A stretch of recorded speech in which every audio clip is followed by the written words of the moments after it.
Hi friends, welcome back to Srikanth Kate channel. ఈరోజు అయితే మనం చాలామంది యూట్యూబర్స్కి అవసరమైన ఒక విషయం గురించి అయితే మనం మాట్లాడదాము. సో అదేమిటంటే, చాలామంది యూట్యూబర్లో కాపీరైట్ అండ్ అలాగే కాపీరైట్ స్ట్రైక్, కాపీరైట్ క్లెయిమ్ అనేది వస్తుంటుంది. సో అవి ఏ విధంగా వస్తాయి అండ్ వాటిని రాకుండా మనం ఏం చేయాలి, ఎలాంటి జాగ్రత్తలు తీసుకోవాలో ఈ వీడియోలో మనం అండ్ దీంట్లో మనం మొదటకు వచ్చేసి ఏంటంటే కాపీరైట్ అంటే ఏమిటో ఇప్పుడైతే క్లియర్గా చూద్దాం. సో చాలామందికి యూట్యూబ్ ఛానల్ క్రియేట్ చేసుకున్న వారికి బిగినర్స్కి వాళ్ళకైతే యూట్యూబ్లో మనము ఏమైనా అప్లోడ్ చేస్తుంటామో వాటికి కాపీరైట్ అనేది చాలామంది అయితే అబ్జర్వ్ చేసే ఉంటారు. సో ఇది దేనివల్ల వస్తుంది అనేది మనము చూద్దాం. మొదటగా ఈ వీడియో మీకు నచ్చుతున్నట్టయితే మీరైతే సబ్స్క్రైబ్ చేసుకోండి. సో మీ ఫ్రెండ్స్కి షేర్ చేయండి అండ్ లైక్ చేయడం అనేది మర్చిపోకండి. కాపీరైట్ ఏ విధంగా వస్తుందంటే, ఎవరైతే వేరే వాళ్ళ యొక్క వీడియోస్ కానీ, క్లిప్స్ కానీ, ఇమేజెస్ కానీ, ఏదైతే సాంగ్స్, బ్యాక్గ్రౌండ్ సాంగ్స్ కానీ ఇలాంటివి యూజ్ చేసినప్పుడు, అంటే మన వీడియోస్కి వాళ్ళ యొక్క కంటెంట్ని, ఇతరుల యొక్క కంటెంట్ని మన ఛానల్లో యూజ్ చేసినప్పుడు అప్పుడు యూట్యూబ్ దాన్ని కాపీరైట్గా పరిగణిస్తుంది. దీనిలో ఫర్ ఎగ్జాంపుల్ మీకు అర్థం కావడానికి చెప్పినట్టయితే, ఒక యూట్యూబ్ ఛానల్ క్రియేట్ చేసాం. ఆ యూట్యూబ్ ఛానల్లో మనము ఒక వీడియోని అప్లోడ్ చేసినాము. వేరే వాళ్ళ యొక్క వీడియోని, చిన్న క్లిప్ వీడియోని, లేదంటే వేరే వాళ్ళ యొక్క సాంగ్ని, ఏదో మూవీ ఒక సాంగ్ని, లేదంటే వేరే సినిమా యొక్క ఇమేజ్ని మనం తీసుకొని మన ఛానల్లో అప్లోడ్ చేసినప్పుడు యూట్యూబ్ ఛానల్ అనేది ఏదైతే యూట్యూబ్ ఉందో ఆ యూట్యూబ్ అనేది మనకు కాపీరైట్గా పరిగణిస్తుంది. సో దానివల్ల ఎలాంటి ఎఫెక్ట్ ఉండదు, కాకపోతే మానిటైజేషన్ అవ్వడానికి అయితే ఛాన్సెస్ ఉండదు. సో బెటర్గా దీన్ని మనం అవాయిడ్ చేయాలంటే ఏం చేయాలంటే, వేరే వాళ్ళ యొక్క ఎవరైతే క్రియేట్ చేసుకున్నాలో వీడియోస్ కానీ, క్లిప్స్ కానీ, ఏవైనా సాంగ్స్ కానీ, ఏవైనా ఇమేజెస్ కానీ, వీటిని మన ఛానల్లో యూజ్ చేయకపోవడము మంచిది. సో దానివల్ల మనమైతే కాపీరైట్ని అవాయిడ్ చేయొచ్చు. ఈ విధంగా అయితే మనమైతే కాపీరైట్ని అవాయిడ్ చేయొచ్చు. ఈ కాపీరైట్ రావడానికి ముఖ్య ఉద్దేశం వచ్చేసి, వేరే వాళ్ళ యొక్క కంటెంట్ని ఎలాంటి పర్మిషన్ లేకుండా, అంటే వాళ్ళ యొక్క పర్మిషన్, ఎవరైతే ఆ కంటెంట్ క్రియేట్ చేసిందో వాళ్ళ యొక్క పర్మిషన్ లేకుండా మనం యూజ్ చేసినప్పుడు కాపీరైట్ అనేది వస్తుంది. సో దీన్ని నివారించడానికి ఏం చేయాలంటే, వాళ్ళ నుంచి అనుమతి తీసుకొని మనం యూజ్ చేసుకుంటే కాపీరైట్ అనేది రాకుండా ఉంటుంది మన ఛానల్లో. సో దానికి ఏం చేయాలంటే, ఫర్ ఎగ్జాంపుల్ మీకు ఎక్స్ప్లెయిన్ చేస్తున్నా ఏంటంటే, వేరే వాళ్ళ యొక్క సాంగ్ ఉంది, వాళ్ళకి క్రియేట్ చేసిన కంటెంట్ అది. ఆ సాంగ్ నేను నా యూట్యూబ్ ఛానల్లో లేదంటే నా వీడియోకి అప్లోడ్ చేసుకోవాలి అనుకుంటున్నాను. సో ఈ టైంలో నేను ఏం చేస్తాను అంటే, వాళ్ళ దగ్గర ఉన్నటువంటి కంటెంట్ని వాళ్ళ యొక్క పర్మిషన్ తీసుకొని నా యూట్యూబ్ ఛానల్లో నేనైతే అప్లోడ్ చేసుకుంటే కాపీరైట్ అనేది రాకుండా ఉంటుంది. సో ఇది ఒక మెథడ్ అన్నట్టు. ఇలా కూడా మనమైతే ఇక సెకండ్ విషయానికి వస్తే, కాపీరైట్ క్లెయిమ్. ఇది సెకండ్ కాపీరైట్ క్లెయిమ్. ఈ కాపీరైట్ క్లెయిమ్ ఏ విధంగా వస్తుందంటే, వేరే వాళ్ళ యొక్క కంటెంట్ అయినటువంటిది మ్యూజిక్, ఏదైతే మ్యూజిక్ ఉంటుందో వేరే వాళ్ళ కంటెంట్ అయినటువంటి మ్యూజిక్, ఆ మ్యూజిక్ని వాడినప్పుడు అండ్ అలాగే ఏవైతే వాళ్ళ యొక్క చిన్న చిన్న క్లిప్స్ ఉంటాయో, వీడియో క్లిప్స్, ఆ వీడియోస్ క్లిప్స్ వాడినప్పుడు అయితే మనకు కాపీరైట్ క్లెయిమ్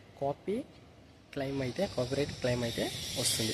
ఈ కాపీరైట్ క్లెయిమ్ రావడం వల్ల ఏం జరుగుతుందంటే, మనం అప్లోడ్ చేసినటువంటి వీడియో మన యూట్యూబ్ ఛానల్లోనే ఉంటుంది, కాకపోతే మానిటైజేషన్ మాత్రము ఆ యజమాని ఎవరిదైతే ఉంటుందో, అంటే మనం యూజ్ చేసినటువంటి కంటెంట్ ఎవరిదైతే ఉంటుందో వాళ్ళకనేది ఆదాయం అనేది వెళ్తుంది. సో దానివల్ల మనకు ఎలాంటి యూజ్ ఉండదు, అంటే ఆదాయం అనేది మనకైతే ఉండదు. సో మన యూట్యూబ్ ఛానల్లో ఆ కంటెంట్ అనేది డిలీట్ అవ్వదు, మన యూట్యూబ్ ఛానల్లోనే ఉంటుంది. కాకపోతే దానికి వస్తున్నటువంటి అమౌంట్ ఏదైతే ఉందో, ఏదైతే మనీ వస్తుందో ఆ యూట్యూబ్ ఛానల్లో ఆ వీడియోకి, ఆ కంటెంట్ ఎవరిదో వాళ్ళకైతే అదైతే వెళ్ళడం అనేది జరుగుతుంది. సో ఇది ఒక డిసడ్వాంటేజ్ కాపీరైట్ క్లెయిమ్ అనేది.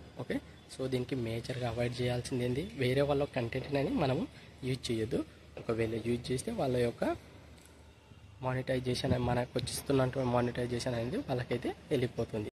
దీనికి నేను ఒక బెస్ట్ ఎగ్జాంపుల్ చెప్తాను. ఏమిటంటే, ఫర్ ఎగ్జాంపుల్ నేను ఒక యూట్యూబ్ ఛానల్లో ఉన్నటువంటిది తీసుకొని ఒక క్లిప్ లేకపోతే ఒక వీడియోనో ఒక సాంగ్ ఏదో తీసుకొని నా ఛానల్లో అప్లోడ్ చేశాను. ఓకే, చేసినప్పుడు ఏమవుతుందంటే ఆ వీడియో క్లిప్పు మానిటైజేషన్ అయ్యింది. ఓకే, మానిటైజేషన్ అయినప్పుడు దానికి ఏదైతే ఇన్కమ్ వచ్చిందో, ఓకే, ఇంత వ్యూస్కి ఇంత అమౌంట్ అని ఉంటుంది కదా. సో సంథింగ్ ఎంతో కొంత వ్యూస్ పోయింది, దాన్ని మానిటైజేషన్ అయ్యింది అండ్ దాని నుంచి నాకు అమౌంట్ అనేది వచ్చింది యూట్యూబ్ నుంచి. స్పెసిఫిక్గా ఆ వీడియో అమౌంట్ అనేది వచ్చింది. ఫర్ ఎగ్జాంపుల్ ఒక 5,000 అనేది వచ్చింది. సో ఆ 5,000 అనేది నాకు రాకుండా నేను వేరే వాళ్ళకి తీసుకున్నాను కదా, ఆ కంటెంట్ వేరే వాళ్ళతో నుంచి వేరే దగ్గర నుంచి నేను డౌన్లోడ్ చేసి నా యూట్యూబ్ ఛానల్ అప్లోడ్ చేశాను కాబట్టి ఆ అమౌంట్ అనేది ఆ కంటెంట్ ఎవరిదో వాళ్ళకి వెళ్ళిపోతుంది. సో నాకు ఎలాంటి యూజ్ ఉండదు, వీడియో నా దగ్గరనే ఉంటుంది, నా ఛానల్లోనే ఉంటుంది, కాకపోతే ఎలాంటి అమౌంట్ అనేది నాకు రాదు. సో ఇది మెయిన్ ఎగ్జాంపుల్ దానికి.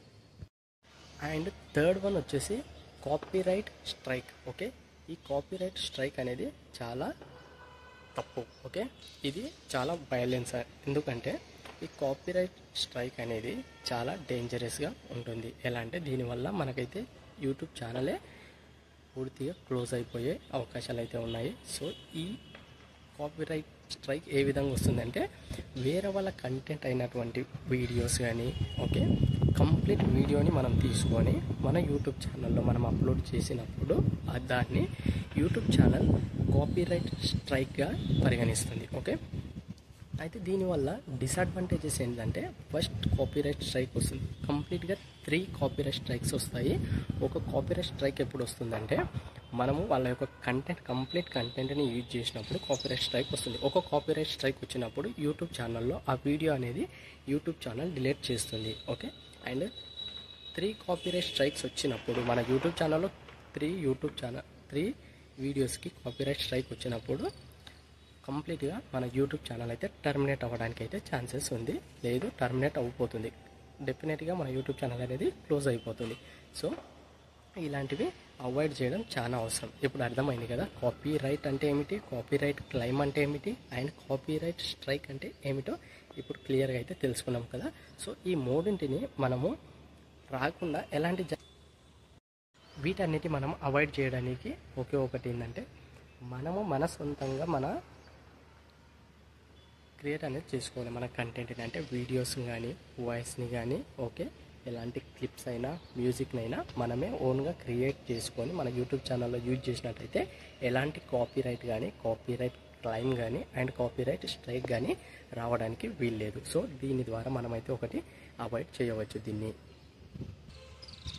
మీరు ఓన్గా చేసినటువంటి మ్యూజిక్ని మాత్రమే వాడటంలో బెటర్. అండ్ సెకండ్ థింగ్, వేరే మ్యూజిక్ కూడా వాడచ్చు, కాకపోతే ఆ ఎడిటింగ్లో మ్యూజిక్ని తెచ్చి యాడ్ చేయకుండా మన యూట్యూబ్ లైబ్రరీ ఏదైతే ఉందో దాని నుంచి మనము మ్యూజిక్ని యాడ్ చేసినట్టయితే ఎలాంటి కాపీరైట్ అనేది మనకైతే రాదు. సో ఎవరైతే వాళ్ళ యొక్క వీడియోస్కి కానీ ఏదైనా యాడ్ చేయాలనుకుంటే మ్యూజిక్ని వాళ్ళు ఏం చేయాలంటే యూట్యూబ్ స్టూడియో నుంచి లేదా యూట్యూబ్ లైబ్రరీ నుంచి మనమైతే మ్యూజిక్ని యాడ్ చేస్తే ఎలాంటి కాపీరైట్ రాకుండా చూడవచ్చు. ఇది అవాయిడ్ చేయడానికి బెస్ట్ ట్రిక్స్. సో ఫ్రెండ్స్, మీకు ఈ ఇన్ఫర్మేషన్ నచ్చినట్టయితే లైక్ చేయండి. మరిన్ని యూట్యూబ్ గురించి టిప్స్ తెలుసుకోవాలనుకుంటే నా ఛానల్ని సబ్స్క్రైబ్ చేసుకోండి.